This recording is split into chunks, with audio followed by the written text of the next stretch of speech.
Damos comienzo a un nuevo programa.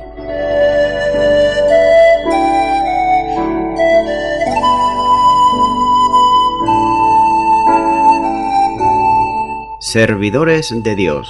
Quien te habla es Manuel Cornejo.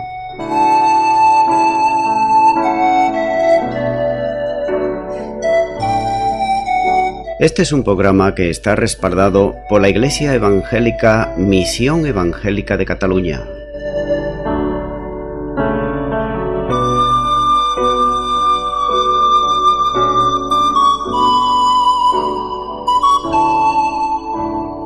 Estamos situados en la ciudad de Sabadell, en la avenida Matadepera número 239.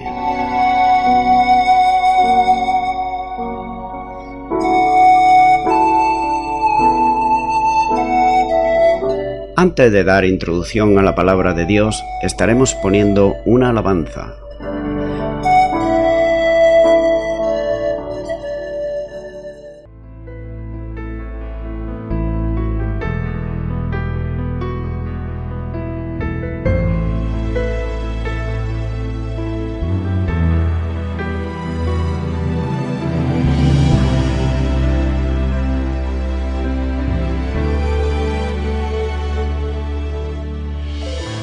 Como refugio en la tormenta, es tu palabra que me alienta, pan de vida que sacia mi alma, palabra viva que salva. Como refugio en la tormenta, es tu palabra que me alienta, pan de vida que sacia mi alma, palabra viva que salva.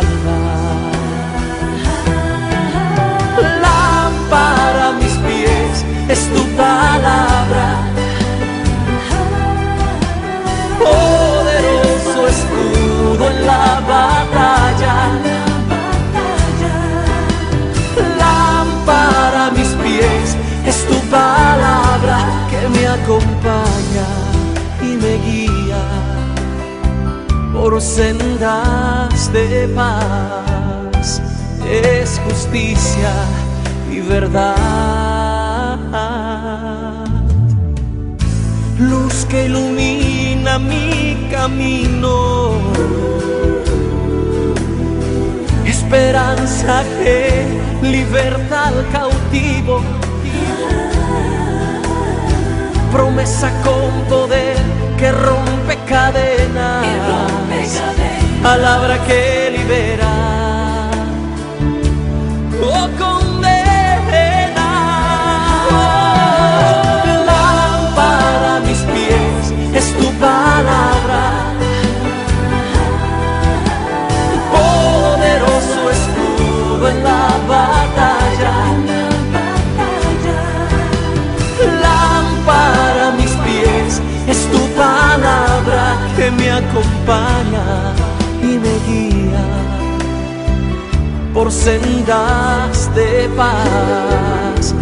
Es justicia y verdad. Salmo 119, versículo 105 dice: lámpara es a mis pies tu palabra y lumbrera mi camino. Sí, Señor.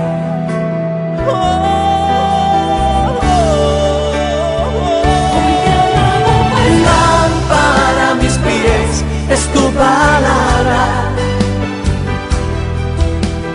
poderoso escudo en la batalla.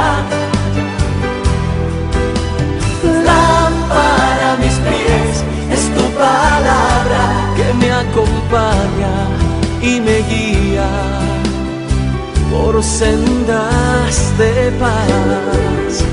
Es justicia y verdad. Lámpara a mis pies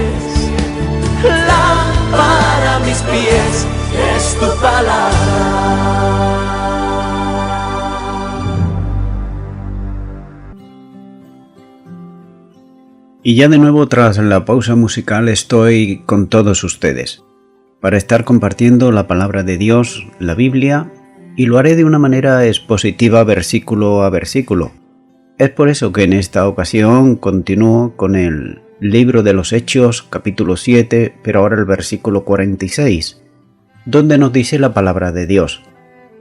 Este halló gracia delante de Dios y pidió proveer tabernáculo para el Dios de Jacob.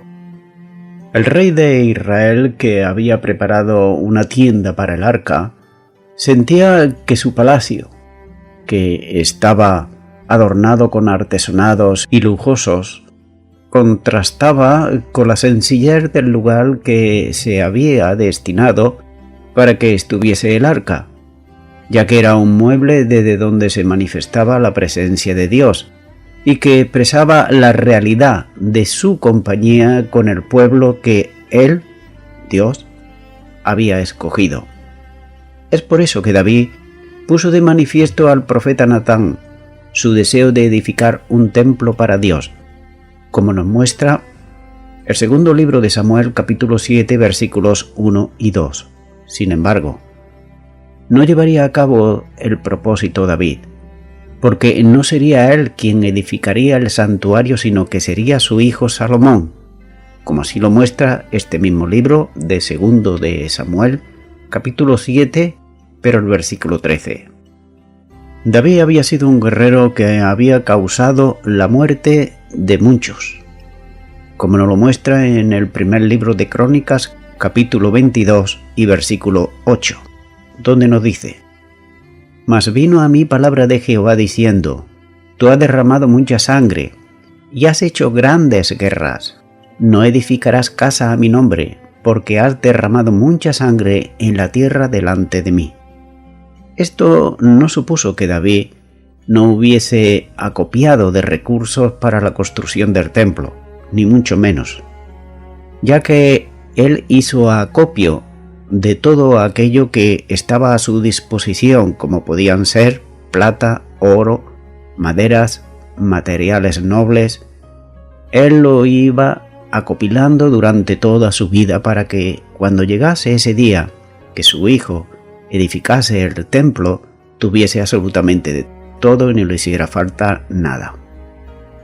Es por eso que Esteban le está recordando al Sanedrín asuntos muy puntuales de la historia para dar a entender a todos los que le acusaban de menospreciar el santuario que ellos consideraban como un lugar muy exclusivo, y de hecho lo era, pero solamente como que era ese lugar nada más donde estaba la presencia de Dios, y que por tanto puede adorarse sin necesidad de un lugar destinado a ello. Lo estaba mostrando así en Esteban. Así que la idea de edificar un santuario no vino de Dios, sino que fue de la expresión del deseo del rey David. Y sigue diciendo este versículo 46, y pidió proveer tabernáculo para el Dios de Jacob. La lectura del texto griego utilizado aquí hace referencia a que David buscaba proveer de una habitación para la casa de Jacob. Sin embargo, la alternativa de la lectura más probable es que en el lugar de la casa de Jacob sea para la casa de Dios de Jacob. Continúo ahora con el versículo 47, donde sigue diciendo la palabra de Dios: Mas Salomón le edificó casa. Salomón, el hijo de David, hombre de paz, construyó el templo de Jerusalén. Cuando el edificio quedó terminado, Salomón se dio cuenta que Dios no podía ser restringido a los muros hechos por los hombres, como nos muestra el segundo libro de Crónicas, capítulo 2 y versículo 6, donde dice: Mas, ¿quién será capaz de edificarle casa, siendo que los cielos y los cielos de los cielos no pueden contenerlo? ¿Quién pues soy yo para que le edifique casa, sino tan solo para quemar incienso delante de él? Vemos que Salomón confesó que el templo que él construyó era solo un lugar donde la gente podía ofrecer sus sacrificios. Ni aun los cielos, dijo, pueden contener a Dios. Acercándose a la conclusión de su discurso, Esteban lo resumió diciendo que la adoración de Dios no puede estar confinada a un lugar específico, es decir, a un lugar en particular.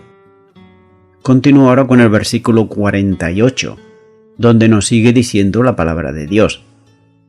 Si bien el Altísimo no habita en templos hechos de mano, como dice el profeta. Los falsos testigos habían acusado a Esteban de hablar mal contra el templo y de enseñar que Jesús destruiría también el santuario. La identificación que los judíos hacían del santuario como el lugar donde Dios habitaba, por lo tanto la ofensa contra el templo era una ofensa contra el Altísimo. Es por eso que a Esteban le interesa hacer aquí notar que, ante el Sanedrín, que Dios no limita su presencia a una casa hecha por manos humanas, ya que el Creador no puede reducir su presencia a un determinado lugar geográfico. De ahí la concreta afirmación que hace ante el concilio, cuando dice: el Altísimo no reside en casas hechas por manos. Para sustentar la conclusión, apela Esteban a las Escrituras, citando nuevamente la profecía. Continúo ahora con el versículo 49, donde nos sigue diciendo la palabra de Dios. El cielo es mi trono, y la tierra el estrado de mis pies. ¿Qué casa me edificaréis? Dice el Señor. ¿O cuál es el lugar de mi reposo? La cita aquí es tomada de la profecía del profeta Isaías, que se encuentra en Isaías capítulo 66 versículos 1 y 2. Está tomada literalmente de la versión de los 70, que en este caso es idéntico a la Biblia hebrea. El Creador ha puesto los cielos por su trono y la tierra como el lugar donde apoya los pies. En este antropomorfismo se pone de manifiesto la grandeza del Altísimo que supera en todo al universo creado por él. Los dioses paganos podían colocarse en un santuario edificado por los mismos hombres, pero no así el verdadero Dios que ha creado los cielos y la tierra. Es por eso que sigue diciendo este versículo 49, ¿qué casa me edificaréis? Dice el Señor, ¿o cuál es el lugar de mi reposo? En base a lo dicho antes, surge la pregunta que Dios mismo hace por medio del profeta para poner de manifiesto la imposibilidad de limitar su presencia a un santuario hecho precisamente por los hombres. Cuando dice qué tipo de santuario podía contenerlo, cuál sería el lugar en que él podía reposar. El templo de Jerusalén no sería un santuario perpetuo, es decir, para siempre, que sirviera para limitar la presencia de Dios a un determinado lugar. Esto era una gran equivocación de aquellos religiosos de aquel tiempo. Continúo ahora con el versículo 50, donde nos sigue diciendo la palabra de Dios. ¿No hizo mi mano todas estas cosas? Una pregunta retórica exige una respuesta positiva del lector, en la que Dios se presenta como el creador único de todas las cosas. Por consiguiente, un templo terrenal hecho por los hombres es incomparablemente menor que todo el universo hecho por él. Esto cualquiera lo entiende. De ahí la inconsecuencia de pretender limitar la presencia de Dios al santuario de Jerusalén, como los acusadores de Esteban así lo pretendían. Y con esta cita, Esteban concluye la defensa que él presentó ante el concilio. Le había acusado de hablar mal de Moisés y también de despreciar sus mandatos, pero quedó demostrado que más bien debían de considerarse tanto ellos como sus antepasados incluidos en esta grave falta, como testiguan contra ellos las Escrituras. En cuanto a la otra acusación, que era hablar mal del santuario y enseñar que el templo sería destruido, apela también a la palabra de Dios, que demuestra que pretenden sujetar a Dios a un determinado espacio aquí en la tierra, ya que esto es imposible y contrario a la propia condición del Creador de los cielos y de la tierra. Continúo ahora y llegaremos hasta el versículo 53, donde vamos a ver a partir del versículo 51 hasta el 53 la acusación.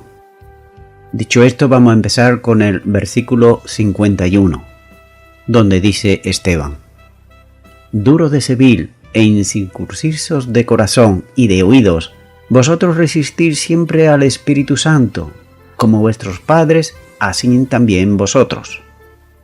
Esteban elige cuidadosamente las palabras que va a decir a los miembros de la Corte Suprema que lo estaban escuchando, y opta Esteban por una expresión que Dios usó para describir a los israelitas rebeldes cuando adoraron al becerro de oro, que a veces es traducida como duro de servir, como nos muestra en Éxodo capítulo 33, versículo 3 y versículo 5. Es por eso que en su auditorio, los que le estaban escuchando, no tuvo ninguna dificultad en entender que aquella frase y ubicarla en el contexto bíblico histórico. La expresión duros de servir tiene su origen en el mundo campesino de aquellos días, cuando los bueyes o los caballos rehusaban unirse al yugo que sus amos les ponían. La expresión es sinónimo de desobediencia. También le dice incircuncisos de corazón y de oídos.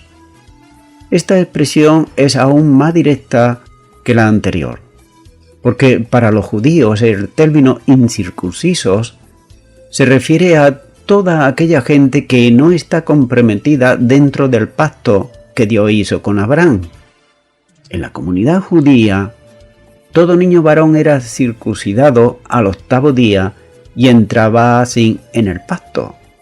De esta manera, decirle a los judíos que eran unos incircuncisos equivalía, por tanto, a tratarlos de gentiles. Claro está, que Esteban está usando las palabras que Dios mismo empleó para describir a los israelitas en el desierto, y que los propios profetas usaron cuando los judíos fueron llevados también al exilio. Dios instaba a los israelitas a que circuncidaran sus corazones, como así nos lo muestra Jeremías 4:4 y también Deuteronomios capítulo 10 versículo 16 y capítulo 30 versículo 6. Así que, por lo cual significa que deberían de escuchar, pero no solamente hacer oídos sordos, sino escuchar con obediencia los mandamientos de Dios, que es muy distinto. Por tanto, con estas figuras tomadas del Antiguo Testamento, Esteban afirma que sus oyentes están fuera del pacto porque, al rehusar escuchar la palabra de Dios, no han cumplido con sus obligaciones. Tienen la señal externa de la circuncisión en sus cuerpos, pero no tienen la señal interna que es en el corazón. Un corazón que es de carne, un corazón que es obediente, regenerado por el Espíritu Santo de Dios, como así nos lo muestra en Romanos, capítulo 2, versículo 28 y 29, donde dice: «Pues no es judío el que lo es exteriormente, ni es la circuncisión la que se hace exteriormente en la carne, sino que es judío el que lo es en lo interior, y la circuncisión es la del corazón, en espíritu, no en letra, la alabanza de la cual no viene de los hombres, sino de Dios». Le sigue diciendo Esteban: siempre están resistiendo al Espíritu Santo. Con fuerte énfasis, Esteban se dirige aquí a sus oyentes con el pronombre personal ustedes. De nuevo alude al Antiguo Testamento, donde Isaías dice que a pesar del amor y la misericordia de Dios, su pueblo se rebeló y enojó al Espíritu Santo, como dice Isaías capítulo 63 y versículo 10. Así que los judíos sabían que si se rebelaban contra el Espíritu de Dios, estaban pecando gravemente. Si tal cosa ocurría, Dios se volvería en contra de ellos y sería su enemigo. Le sigue diciendo Esteban, como hicieron sus padres, así también hacen ustedes. La referencia al Espíritu Santo en el Antiguo Testamento son pocas en comparación con las del Nuevo Testamento. Esto no significa de modo alguno que el Espíritu Santo haya estado inactivo en el Antiguo Testamento, ya que la Escritura enseña que el Espíritu de Dios estaba activo en la época del Antiguo Testamento, en los hijos de la promesa, refiriéndose por ejemplo en Gálatas capítulo 4 y versículo 28 y 29, y también en los profetas, como dice Primera de Pedro capítulo 1 versículo 10 y 11. De manera que tanto los antepasados como los dirigentes de los días de Esteban continuaban ellos una y otra vez resistiendo al Espíritu Santo de Dios. Continúo ahora con Hechos capítulo 7 versículo 52, donde sigue diciendo la palabra de Dios. ¿A cuál de los profetas no persiguieron vuestros padres y mataron a los que anunciaron de antemano la venida del justo, de quien vosotros ahora habéis sido entregadores y matadores? Dice la primera parte de este versículo, ¿a cuál de los profetas no persiguieron sus padres? Nótese que aquí Esteban hace una diferencia marcada entre él y sus oyentes y los antepasados judíos. Mientras que temprano en el discurso, es decir, al principio, él en forma respetuosa se incluyó al usar la expresión nuestros padres, pero ahora en tono de reproche les dice sus padres. Esta denuncia de Esteban, las acciones de los antepasados quienes persistieron en perseguir y aún en matar a los profetas que Dios le enviaba, vemos aquí un claro ejemplo de ello en el profeta, por ejemplo, Elías, quien se quejó ante Dios de que sus compatriotas habían matado a todos los profetas y que ahora lo querían matar a él también, como así nos lo muestra el primer libro de Reyes capítulo 19 y versículo 10, donde dice: Él respondió: he sentido un vivo celo por Jehová Dios de los ejércitos, porque los hijos de Israel han dejado tu pacto, han derribado tus altares y han matado a espada a tus profetas, y solo yo he quedado, y me buscan para quitarme la vida. Los crímenes cometidos por los israelitas llenan un vergonzoso capítulo en la historia del pueblo de Israel, hasta el punto que las generaciones posteriores no podían jactarse inequívocamente de sus antepasados, como así nos lo muestra en el Evangelio de Mateo capítulo 23 versículo 31, donde está hablando el Señor Jesús y dice: Así que dais testimonio contra vosotros mismos, de que sois hijos de aquellos que mataron a los profetas. De aquí que Esteban pregunta retóricamente si los miembros del Sanedrín podrían indicar a un solo profeta que no haya sido perseguido por sus padres. La respuesta es: ninguno. Muchos profetas tuvieron una muerte de mártir, en el servicio al cual Dios le había llamado.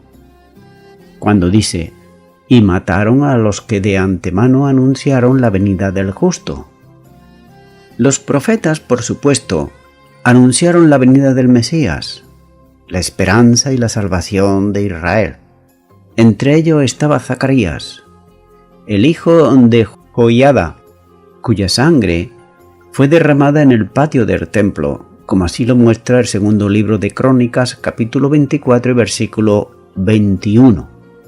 Por tanto, los judíos, como en el refrán, no solamente mordieron la mano del que le daba de comer, sino que se la cortaron, es decir, mataron a los mensajeros que le traían las buenas nuevas acerca de su libertador. Es por eso que Esteban llama a este libertador el justo, es decir, llama a Jesús el justo, en acuerdo con el mensaje de los profetas que caracterizaron al Mesías como el siervo justo de Dios.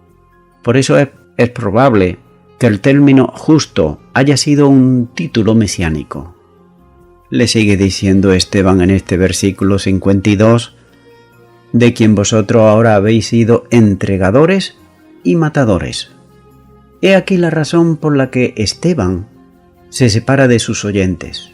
Ellos se ubican en la línea de los matadores, pero él, Esteban, se ubica en la línea de los profetas. Ellos han traicionado y matado al Señor Jesús. En cambio, él testifica a favor del Señor Jesús, de la misma forma en que Pedro le recordó de su crimen, cuando anteriormente en el capítulo 3 de Hechos, versículo 14, les dice: Mas vosotros negasteis al santo y al justo, y pedisteis que se os diese un homicida. Esteban claramente acusa aquí al Sanedrín de traicionar a Jesús, a través de Judas Iscariote, y de darle muerte con la ayuda de los soldados romanos. Es por eso que los jueces de la Corte Suprema de Israel dieron muerte al siervo justo de Dios. Continúo ahora con el versículo 53, donde dice: Vosotros que recibisteis en la ley por disposición de ángeles y no la guardasteis. Hay que hacer notar que estos jueces que ocuparon la silla del juicio conocían muy bien la ley de Dios, registrada en el Antiguo Testamento. Ellos se la sabían muy bien. Ellos dieron su visto bueno al veredicto de culpable contra el Señor Jesús. Y ahora están reunidos para juzgar también al propio Esteban.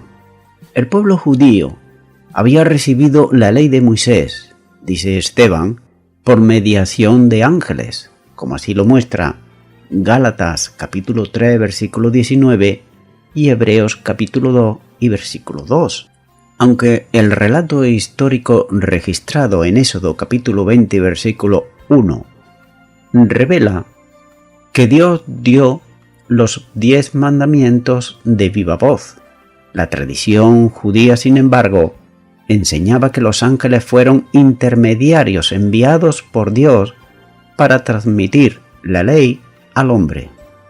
Pero sin embargo hay que hacer notar que, a pesar de la santidad de la ley de Dios, los judíos rehusaron obedecerla.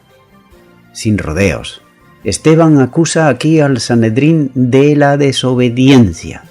Él no se dejó impresionar por los miembros del Sanedrín, sino que declaró la verdad delante de ellos. Así que nunca podremos saber si Esteban había planeado decir algo más.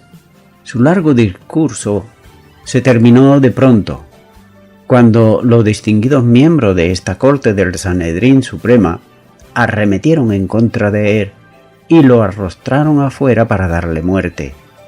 Esteban, sin embargo, al ser guiado por el Espíritu Santo en su discurso, se había limpiado de las falsas acusaciones que los testigos habían llevado en su contra. Él no predicó el Evangelio de Cristo como lo había hecho Pedro en ocasiones anteriores, pero, señalando varios paralelos, él apuntó incuestionablemente a Cristo Jesús en todo momento. Voy ya concluyendo con esto. Esteban había dicho lo suficiente. El Espíritu de Dios había hablado por medio de él. Una vez más, a la casa de Israel, y lo hizo en forma especial, como otras muchas veces había sucedido a los líderes de la nación.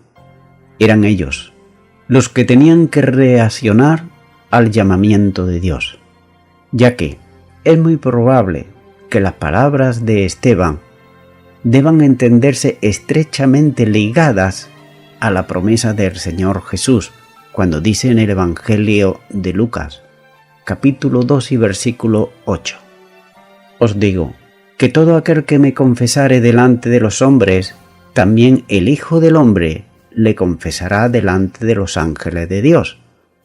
Amigo y amiga oyente, muchas veces el Hijo del Hombre, que es Jesucristo, el Salvador del mundo, está reemplazado por la autosuficiencia, por el yo, por la religiosidad y hasta por la ignorancia, ya que muchos y muchas se creen ser buenos y por lo tanto, dicen ellos, no tener ninguna clase de necesidad de un Salvador. Entonces habría que hacerse la siguiente reflexión: ¿para qué vino Cristo a la tierra? Jesucristo es el único que puede salvar tu alma. Amigo y amiga oyente, los ángeles, cuando anunciaron a los pastores el nacimiento de Jesús, dijeron en Lucas capítulo 2 y versículo 11, que os ha nacido hoy en la ciudad de David un Salvador, que es Cristo el Señor. Nótese que Dios envió un Salvador, no envió una religión. Es por eso que si tú aún no has recibido a Cristo Jesús como el Salvador de tu alma, ahora puedes hacerlo.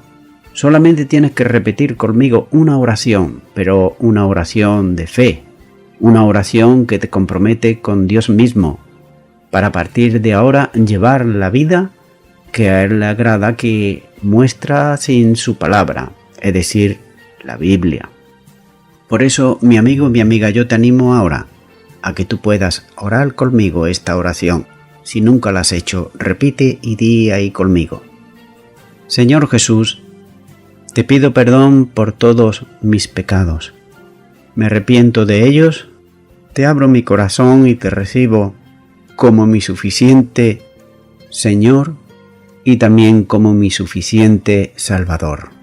Prometo, a partir de ahora, confesarte delante de los hombres, anunciarles que tú eres el Salvador del mundo y que lo mismo que me salvas a mí, puede salvar a toda persona que venga arrepentida a ti. Gracias te doy en tu nombre, en el nombre de Jesús. Amén. Amigo y amiga oyente, si tú has hecho esta oración de todo tu corazón, te recomiendo que comiences en primer lugar a orar a Dios en el nombre de Jesucristo. Orar a Dios no es rezar, sino que es hablar con una persona. También te recomiendo que leas la palabra de Dios. Comienza por los evangelios si no lo has hecho nunca. Y también te recomiendo que para que puedas crecer espiritualmente, te congregues en una iglesia cristiana evangélica donde se predique, se enseñe y se practique la sana doctrina y la palabra de Dios. Congrégate ahí y con el tiempo crecerás espiritualmente y podrás servir al Señor Jesucristo. Que Dios te bendiga. Y a toda la audiencia, nuevamente, ya me estoy despidiendo de todos ustedes y será hasta el próximo programa. Que Dios os bendiga a todos.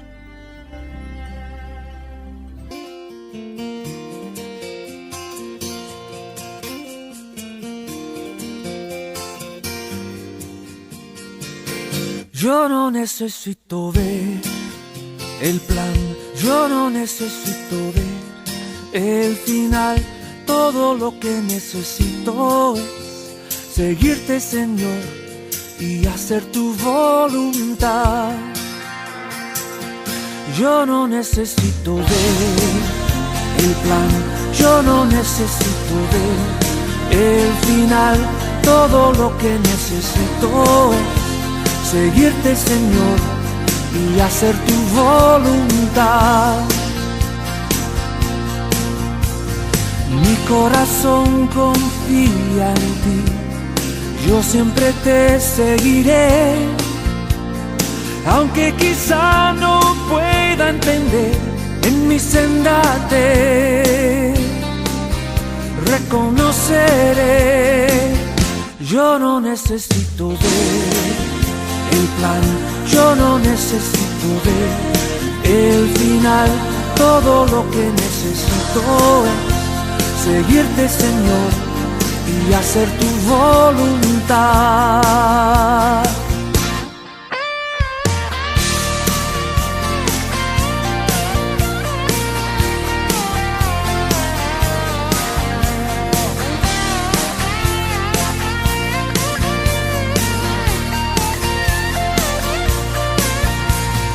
Aunque el temor me presionara, yo no desmayaré. Mi fe se fortalecerá, aunque yo tu plan yo no pueda ver. Yo no necesito ver el plan, yo no necesito ver el final. Todo lo que necesito es seguirte, Señor, y hacer tu voluntad. Yo no necesito ver el plan, yo no necesito ver el final.